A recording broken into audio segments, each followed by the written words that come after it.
Hello, Exeter, and today for our guest, we have Tanisha Johnson. Out of college, so showed up, and then after that, I bent over.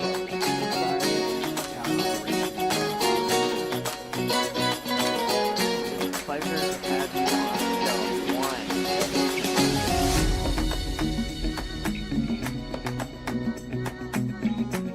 Tanisha, Hi. hello. It is a pleasure to have you on. Thank you for having me. I'm so excited. Yeah, this is exciting. So, you formerly, for how many years were part of the YMCA?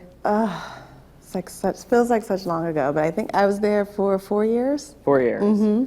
Was there anything before then that you were a part of? I actually just moved here 5 years ago from Nice. Pennsylvania. So I am, I guess, a newbie to Exeter, All right. but I don't feel like a newbie. I feel like I've been here for years upon years. So, yeah. That's when you know that you're in the right place, when it feels like you've been a lot longer. That's what they say. Yep. So, and also you are a part of Exeter Black Lives Matter. Black Lives Matter, Seacoast. You are a mom. Yes. I feel like I might be missing something. I was going to say, you looked me up. So yes, I'm a mom of two. I have a teenager who's at Exeter High, and then I have a 9-year-old at Lincoln Street. I now am a director of Child and Family Services for Community Action Partnership in Stratford County. I'm on a few boards with Racial Unity Team, the Robin Wood Center, and new organization called Theater for the People. And it's an organization that just started, a nonprofit, and it's really for productions and plays that are for the people and by the people of all different nationalities, cultures, everything. So Nice. amazing kind of things that are happening right now. Yeah. But before we jump into that, I do Okay. have to ask you this one question. At the YMCA, did you do the YMCA? Every day. YMCA. Yes. Yes, we did. Oh my goodness. At every event, everything, that song came on. I am so sick of it now. So to let you know. So, Funny is I did see the Village People at the Topsfield Fair a few years did you? ago. Yeah. They're still kicking? They're still kicking. Wow. Yeah. And they Interesting. still got it too. Really? They're Yes. like 80? They Yes. gotta be like 80, right? They got to be like 80. So, oh And my they talk goodness. about their bandstand days when they used Really? to be a boy band. My goodness. And in the costumes and everything. Costumes and all. Oh my gosh. I'd pay to see that. Yes. It's awesome. Oh my goodness. Oh my goodness. Oh, Now it's more along the lines of the AARP. yikes. But Oh my goodness. That's hilarious. it's still good though. Still good. Still keeping the love strong. A mess. So you seem like a very family or community events or services devoted kind of person. So fill me in a little bit about that. Like, why would you particularly pick that sort of field as to what your 9 to 5 would be? So my paying job, my 9 to 5, I've always been in nonprofits. I've never worked for a for-profit. I love the fact that I can do a job that also gives back. So I'm doing what I love, I'm doing my passions, I'm helping others, helping families, helping children, and get paid for it, and it's for a mission. Not to knock for-profits, they are amazing, but nonprofits just have this little space in my heart, and so I stay within that realm. I've always, since I've been younger, been a portion of just giving back. And it started with Girl Scouts, and then I was a part of the Boys and Girls Club, and so I've always been in that community element and know what it feels like to be a part of it and have someone looking after you and all those pieces. So it stayed with me, and that's how I kind of pushed through. And my advocacy piece really started when I became a Girl Scout troop leader for my daughter. She was in kindergarten then, seems so long ago. And I had a troop of about 15 girls from the age of kindergarten all the way to about 5th grade. And that's right when I moved out here. And then I managed our entire service unit, which is about 20-something adults leading troops. And so that was amazing. It was very girl power. I've always been feminist and all of those pieces. And so my voice was always there. And then it just translated into just doing more work in the world of anti-racism and trying to bring communities together to say, we all need to work together to make change. So, Wow, that really is great. yeah. And your kids and your daughters were involved. Yes, she is heavily involved. She just did a speech for New Hampshire Women's Foundation. Nice. For their luncheon, and she talked about her life and how she got involved in activism and what inspired her, and she is just excelling. I'm very proud of her. Yeah. And that was probably like the best speech ever for you. Yes, to I was hear like, your yes, girl do yes. Yeah. That's awesome.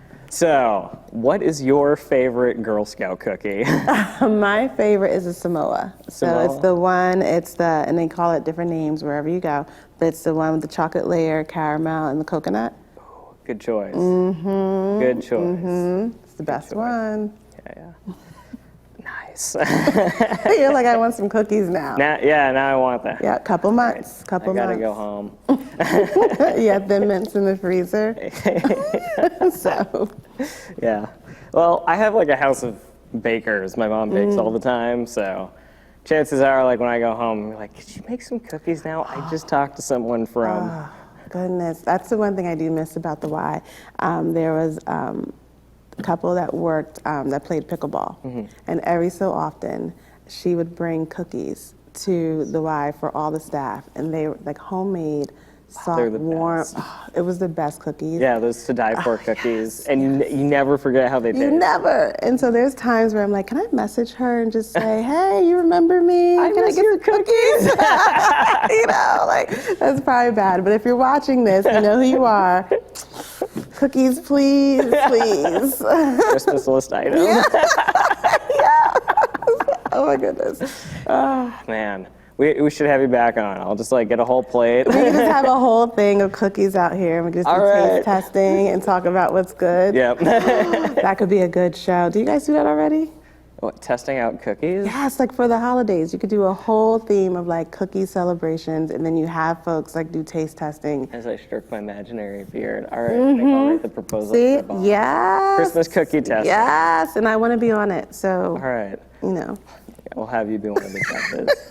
You can bring like you on, and then Molly Cowan tells me Yes. she's a huge fan of baking, so we can have her on as well. see, Yeah. I want credit for this idea. Just to let you know, just like All thank you right. to Tanisha for And credits. Thanks, Yes. Tanisha, for coming up with this idea. what I want. All right. We could have like Mike from Donut Love.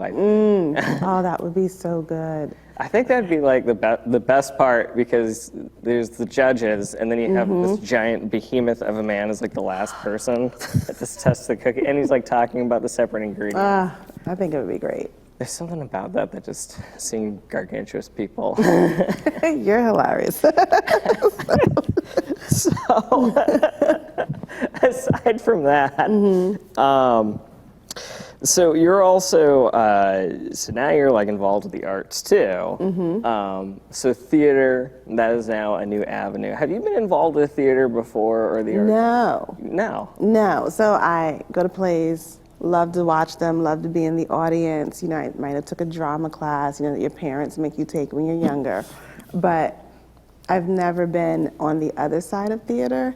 I've done a lot of things at Seacoast Rep in regards to panels and events, and it's every time I walk in there, I'm like, you know, and I get to be on stage, and you get this feeling, and although I'm not acting, but it's very different to be there where they're producing and creating. And lately, or I should say my last thing was Project Empathy. And that was where we were on the stage and we did practice. And although I didn't have to memorize my piece, but it was still like an audience watching us.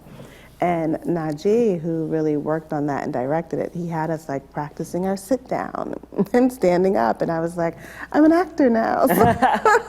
So, but not really, but Well, you were yeah, on the stage. Yes. You so performed. I could say I did that.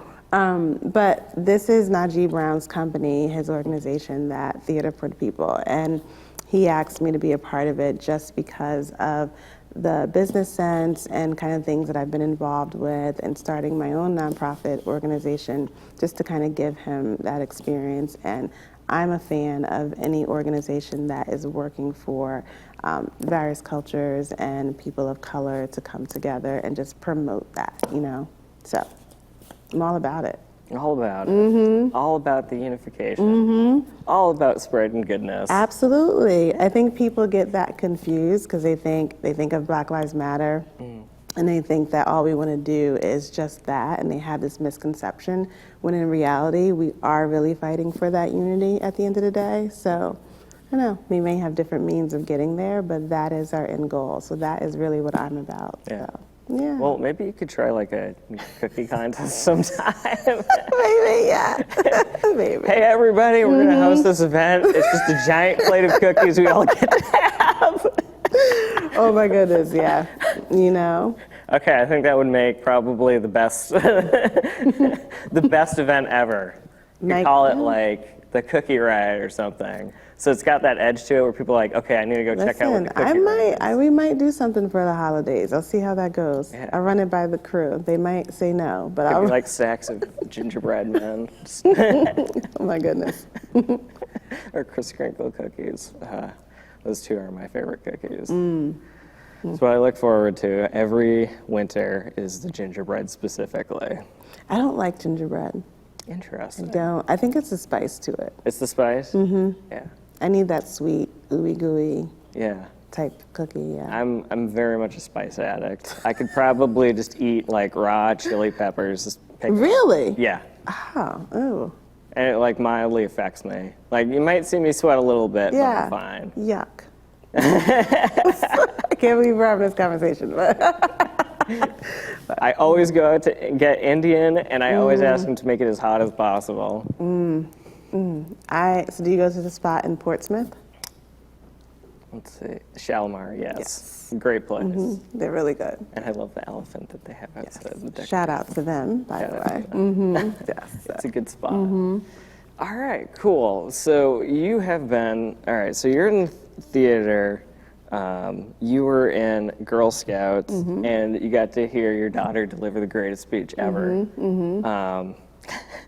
That's always like the greatest moment of a parent's life. Even Dave Matthews on national television, my son scored a touchdown. It was the greatest moment of my life. It is, yes, it is. And then on top of that, you're very involved with helping out people in need. So then kind of the last question to wrap it all up. You picked Exeter 5 years ago, and you're staying here, and it seems like you very much love this town. You love being involved with it. What drew you here? So I moved here. My family moved because my ex-husband wanted to be closer to his family. And so honestly, my children have 2 uncles that also live in Exeter. And so it has been amazing for that family vibe, the connection, the helping, staying together. And that's what drew me here.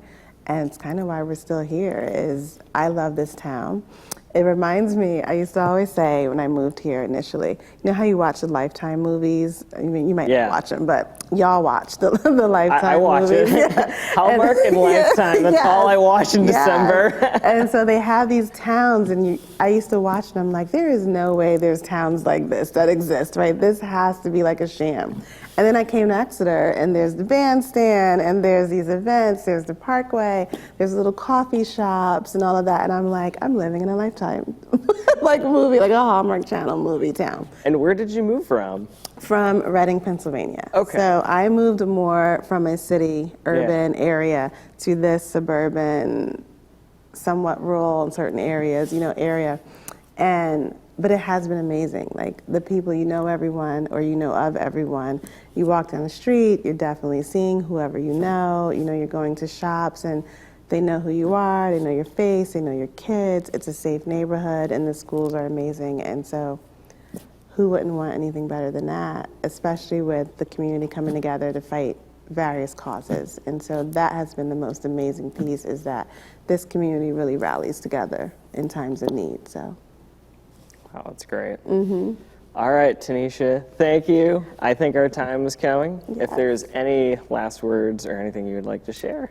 Depending on when this is airing, but I'll say right now we're having our mutual aid holiday drive. So if you see a box around town, we're looking for warm weather clothing for Haven, and we're also looking for gifts for teenagers for Spark Academy in Massachusetts. So please support.